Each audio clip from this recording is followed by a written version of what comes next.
Ami nggak pernah menganggap segala yang berat kemarin itu adalah bentuk pengorbanan. Jadi kamu nggak perlu mengganti apapun. Ya semoga kamu tumbuh menjadi anak yang bahagia selalu.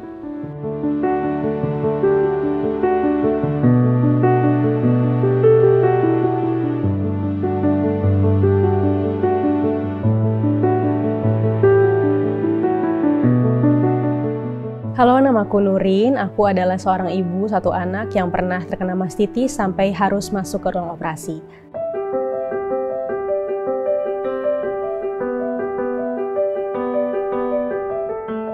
Jadi waktu H+1 minggu setelah aku lahiran, PD aku tuh rasanya seperti penuh gitu. Penuh, terus bengkak. Itu bahkan aku masih kontrol ke dokter. Kontrol operasi sesar ya, berarti itu masih sangat dekat dengan pasca melahirkan gitu. Itu aku ngerasa penuh, terus kemudian karena aku minim ilmu, jadi nggak aku pumping ataupun nggak aku apa-apain gitu ya. Sampai akhirnya PD aku membengkak dan mampet gitu, nggak bisa dikeluarin sama sekali ASI-nya. H+2 minggu mungkin ya aku mulai telepon bidan, pijak laktasi, terus bidannya bilang ini ada benjolan di sebelah kiri, PD sebelah kiri. Benjolannya kecil dan dipijat dia tidak bisa mengurai gitu. Jadi dia bilang coba deh konsultasi ke dokter gitu. Terus dan salahnya lagi aku kembali menunda konsultasi ke dokter. Terus ternyata dia makin bengkak hingga menimbulkan luka terbuka. Pas udah ada luka terbuka itu alhasil aku terpaksa ke konselor laktasi dan langsung ditegakkan diagnosis abses mamae.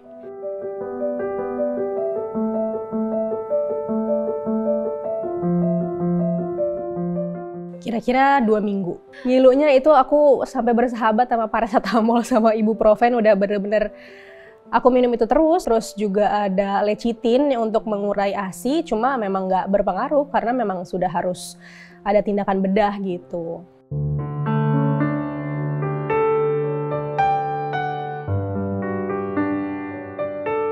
Bayiku supaya dia tetap bisa aku kasih ASI, dia harus rawat gabung sama aku selama 5 hari 4 malam. Alhamdulillahnya anakku juga tetap ASI eksklusif sih selama 6 bulan, jadi tidak ada proses menyusui yang ditunda ataupun dihentikan sama sekali, walaupun aku harus merasakan abses mamae dan operasi gitu.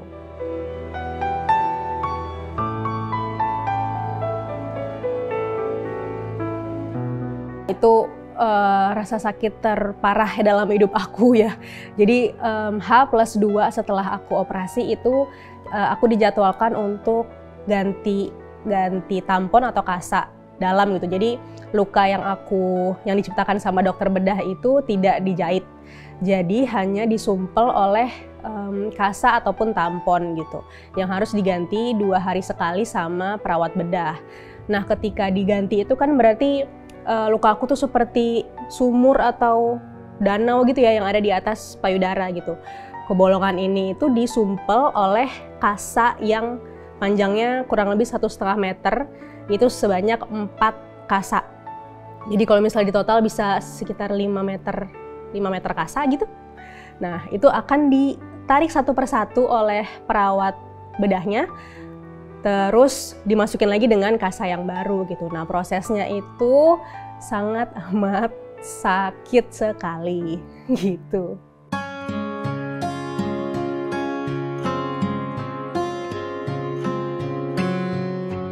Pemulihannya setelah operasi abses mamae itu sekitar 3 bulanan, 3 bulan lebih. Dan kuantitas ASI-nya sampai detik ini ya tidak akan pernah sama. Jadi sekitar kalau misalnya di pump ya, itu maksimal tuh hanya di 50 mili gitu. Sedangkan yang kanan bisa sampai 100 mili. Jadi benar-benar drop sih. Ukurannya juga jadi jauh lebih kecil.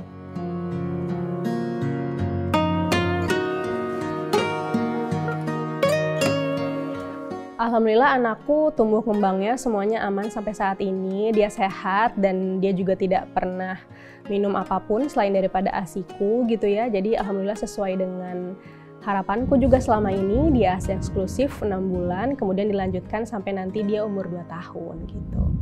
Sekarang masih 22 bulan.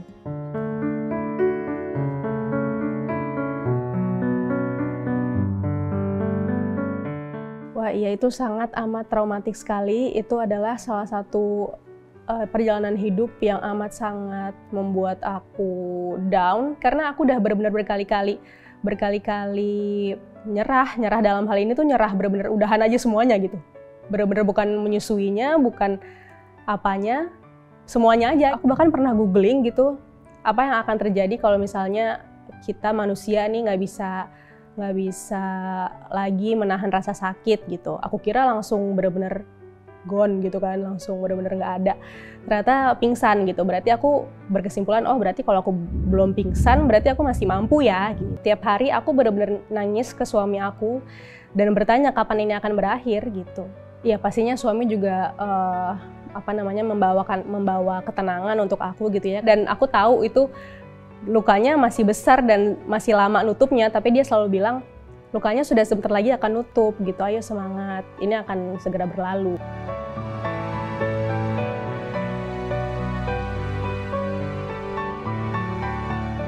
Entah kenapa pada saat itu aku bener-bener nggak ngerasa harus ataupun pengen menyerah untuk menyusui sih. Karena aku merasa memang menyusui adalah hak anak gitu. Kewajiban aku untuk menyusui anakku itu juga sudah diperintahkan sama Allah gitu.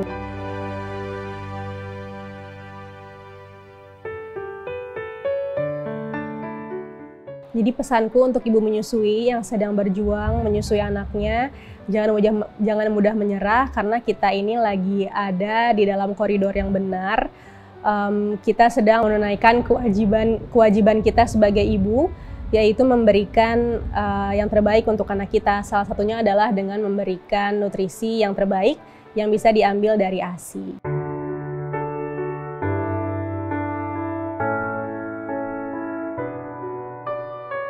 Untuk suamiku, terima kasih sudah selalu memberikan ketenangan yang aku butuhkan selama aku menjadi istri kamu, apalagi setelah aku menjadi ibu. Kehadiran kamu benar-benar membuat hidupku terasa lebih mudah.